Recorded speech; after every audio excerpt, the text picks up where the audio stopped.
കുത്തിയൊഴുകുന്ന മുണ്ടക്കൈ പുഴയിൽ വീണു പോകുമോ എന്ന് ഭയപ്പെട്ടിരുന്നുവെന്ന് പുഴയ്ക്ക് കുറുകെ കയറിൽ തൂങ്ങി കൈക്കുഞ്ഞിനെ രക്ഷിച്ച ഫയർഫോഴ്സ് ഉദ്യോഗസ്ഥൻ നിഖിൽ. ആ ദൃശ്യങ്ങൾ പ്രേക്ഷകർ മറക്കാനിടയില്ല അല്ലേ?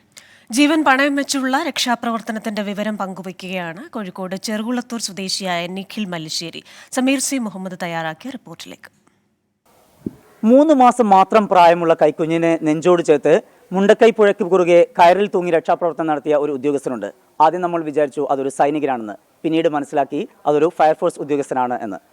കോഴിക്കോട് വെള്ളിമാട് കുന്നിലെ ഫയർ യൂണിറ്റിലെ ഉദ്യോഗസ്ഥനായിട്ടുള്ള നിഖിൽ മല്ലിശ്ശേരിയാണ് ആ രക്ഷാപ്രവർത്തകൻ. നിഖിൽ നമുക്കൊപ്പം ചേരുന്നു. ഇങ്ങനെയാണ് ആ നിമിഷങ്ങൾ ഓർത്തെടുക്കുന്നത്. ആ ഒരു നിമിഷം എന്ന് പറഞ്ഞാൽ നമ്മളവിടെ ചെല്ലുന്ന സമയത്ത് ഭയങ്കര ഭയാനകമായ ഒരു നിമിഷമായിരുന്നു. നമ്മൾ ആദ്യം തന്നെ ചില സ്ഥലങ്ങളിൽ കുടുങ്ങി കിടക്കുന്ന ആൾക്കാരെ, അത് ഇക്കരയുള്ള ചൂരൽമല ഭാഗത്തുള്ള കുടുങ്ങി കിടക്കുന്ന ആൾക്കാരെ മാറ്റുമായിരുന്നു. പിന്നീടാണ് നമ്മൾ അക്കരെ അങ്ങോട്ടുള്ള, അതായത് നമ്മളെ മുണ്ടക്കൈ ഭാഗത്തേക്ക് ഉള്ള ഏക വഴി എന്ന് പറഞ്ഞാൽ ഈ പാലം മാത്രമാണ്, സ്കൂളിൻ്റെ അടുത്തുള്ള പാലം മാത്രമാണ്. അപ്പോൾ ഈ പാലം തകർന്ന് കിടക്കുകയും അങ്ങോട്ടുള്ള യാതൊരുവിധ മാർഗവുമില്ല. നമ്മൾ ഇവിടുന്ന് നോക്കുന്ന സമയത്ത് അക്കരെ ഭാഗത്ത് ഒരുപാട് ആൾക്കാർ ഇങ്ങോട്ട് കടക്കാൻ വേണ്ടിയിട്ട്, അതായത് ഏത് സമയം ഉരുൾ പൊട്ടാൻ ചാൻസ് ഉള്ളൊരു സ്ഥലമായിരുന്നു. അങ്ങനത്തെ ഒരു മഴയും പുഴേൻ്റെ ഒരു ഭാവവും ഒക്കെ അങ്ങനെയായിരുന്നു. അപ്പോൾ ആ ഒരു സമയത്ത് ഒരുപാട് ആൾക്കാർ അപ്പുറത്ത് കുടുങ്ങി കിടക്കായിരുന്നു. അപ്പോൾ നമ്മളെ റോപ്പ് റെസ്ക്യൂൻ്റെ team, Kerala fire and rescue സർവീസസിലെ റോപ്പ് റെസ്ക്യൂൻ്റെ ടീമുണ്ട്. കോഴിക്കോട് കേരളത്തിലെ എല്ലാ ജില്ലയിലും ഇതേപോലെയുള്ള ടീമുണ്ട്.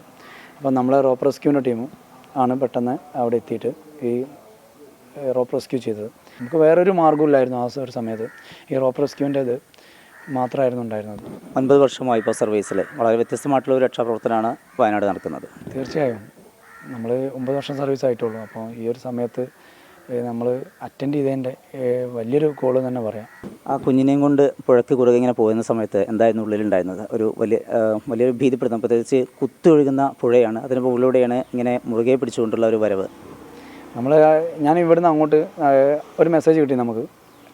ഹൈഡ്രോളിക് എന്ന് പറഞ്ഞാൽ നമ്മളൊരു ഉപകരണമുണ്ട്.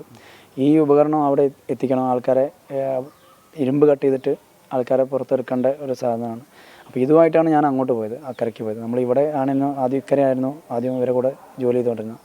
അപ്പോൾ നേരെ അക്കരെ എത്തി കഴിഞ്ഞതിന് ശേഷം ഹൈഡ്രോളിക് അവിടെ നമ്മളെ ടീം അവിടെ ഇത് വാങ്ങാൻ വേണ്ടി നിന്നു. അവർ ഹൈഡ്രോളിക്കായിട്ട് അപ്പോഴാണ് മിംസ് ഹോസ്പിറ്റലിലെ ഡോക്ടർ വന്നിട്ട്, ലവന എന്നാണ് പേര്. അപ്പോൾ ഡോക്ടർ വന്ന് നമ്മളോട് പറഞ്ഞു, നമ്മുടെ ടീമിനോട് പറഞ്ഞു, ഇങ്ങനൊരു വിഷയമുണ്ട്, ഒരു ഉമ്മയും അതേപോലെ തന്നെ ഒരു 3 മാസം ആവുന്നുള്ള കുട്ടി, അങ്ങനെ ഒരു കുട്ടീനെ അങ്ങോട്ട് എത്തിക്കണം പെട്ടെന്ന്. അപ്പോൾ ആരോ എന്ന് ഒരു കൊട്ട എത്തിച്ചു തന്നു. അപ്പോൾ ആ സമയത്ത് നമ്മൾ ആ കൊട്ടയിൽ കുട്ടീനെ സേഫായിട്ട് നിർത്തി. അപ്പോൾ ഉമ്മേൻ്റെ കയ്യിൽ നിന്ന് ഡോക്ടർ വാങ്ങി, ഡോക്ടർ ഈ പെട്ടിയിലേക്ക് വെച്ചിട്ട് പിന്നെ അപ്പോൾ പെട്ടിയിൽ വെച്ച് തന്നെ എൻ്റെ കയ്യിൽ തന്നു. അപ്പോൾ ഞാൻ ഈ പെട്ടിയായിട്ട് ഇങ്ങനെ നിൽക്കുമ്പോൾ ഉമ്മ അങ്ങനെ ഒരു എല്ലാ ഉമ്മമാരും കൊണ്ടല്ലോ ആദ്യമോടെ ഇങ്ങനെ പിറകോട്ട് നിൽക്കുന്നുണ്ട്. അപ്പം ഉമ്മേനോട് നിങ്ങൾ ധൈര്യം, ആദ്യം ഉമ്മേനെ അങ്ങോട്ട് അയക്കാമെന്നാണ് ഞങ്ങൾ ടീം പ്ലാൻ ചെയ്തത്. ഉമ്മേനെ അക്കരെ എത്തിച്ചതിന് ശേഷം നമ്മൾ കുട്ടീനെ സേഫായിട്ട് എത്തിക്കാമെന്ന് വിചാരിച്ചു. കാരണം വെച്ചാൽ നമ്മൾ അവിടെ എത്തിക്കഴിഞ്ഞിട്ട് ഉമ്മ വേണമല്ലോ അവിടെ കുട്ടീനെ സ്വീകരിക്കാൻ. അപ്പുറത്ത് റോപ്പ് വലിക്കുന്ന ടീം ഒന്ന് ശക്തിയിൽ വലിച്ചാൽ അവർ ചെറിയൊരു ഇളക്കം കൂടുതലുണ്ടാവും. അപ്പം അത്രയും സേഫായിട്ടാണ് നമ്മുടെ ടീം എല്ലാവരും അവിടെ വർക്ക് ചെയ്തത്. ഉമ്മ ഇനിയിപ്പോൾ എന്തുണ്ടെങ്കിലും കുട്ടീനെ അവിടെ സുരക്ഷിതമായിട്ട് എത്തിക്കും. നമുക്ക് എന്ത് സംഭവിച്ചാലും വിഷയമല്ല, നമ്മൾ കുട്ടീനെ അവിടെ സുരക്ഷിതമായി എത്തിക്കുന്നതാണ്. അത് അവർക്കൊരു കോൺഫിഡൻസ് കൊടുക്കാൻ വേണ്ടി പറഞ്ഞാണ്. ഇത് ചെയ്യുന്ന 100% സുരക്ഷയാണെന്ന് നമുക്കറിയാം. എന്നാലും ഒരു മനുഷ്യൻ എന്നുള്ള രീതിയിലുള്ളൊരു വൈകാരികമായിട്ടുള്ളൊരു നിമിഷമായിരുന്നു അത്. അപ്പം ഈ സമയത്ത് ഞാൻ പരമാവധി മുറുക്കി തന്നെ പിടിച്ചിട്ടുണ്ട്. കാരണം വെച്ചാൽ ഇത് ഒരു കാരണവശാലും നമ്മളെ കയ്യിൽ നിന്ന് താഴോട്ട് പോകരുതെന്ന് ആ ഒരു ഇതുണ്ടായിരുന്നു. അപ്പം സത്യം പറഞ്ഞാൽ നമുക്ക് ആ പുഴേൻ്റെ നടുവിലൊക്കെ എത്തിയ സമയത്ത് കാണാലും ആദ്യം നിങ്ങളെ ടീമിനൊക്കെ അറിയാൻ മതി, അവിടെ ഒരു ഭയങ്കര ഭയാനകമായിട്ടുള്ളൊരു പുഴേൻ്റെ ഒഴുക്കായിരുന്നു. അത് അത്രയും കുത്തി ഒഴുകുന്ന ഒരു രൂപത്തിലായിരുന്നു ആ പുഴ. അപ്പോൾ ആ സമയത്ത് നമ്മൾ അത് ഒരു സേഫായിട്ടുള്ളൊരു സ്ഥലത്ത് കരേൻ്റെ ഭാഗത്ത് എത്തിയ സമയത്താണ് സത്യം പറഞ്ഞാൽ ശ്വാസം നേരെ വീണത്. അപ്പോൾ സേഫായിട്ട് എത്തിയ സമയത്താണ് അറിയാണ്ട് നമ്മൾ ആ ഒരു കൊട്ടയ്ക്ക് ഉമ്മ വെച്ച് പോയി. കൂടുതൽ രക്ഷാപ്രവർത്തനങ്ങളുമായിട്ട് മുന്നോട്ട് പോകാൻ കഴിയട്ടെ എന്ന് ആശംസിക്കുന്നു. Thank you. കോഴിക്കോട് നിന്ന് രജീഷിനൊപ്പം സമീർ സി മുഹമ്മദ്, 24.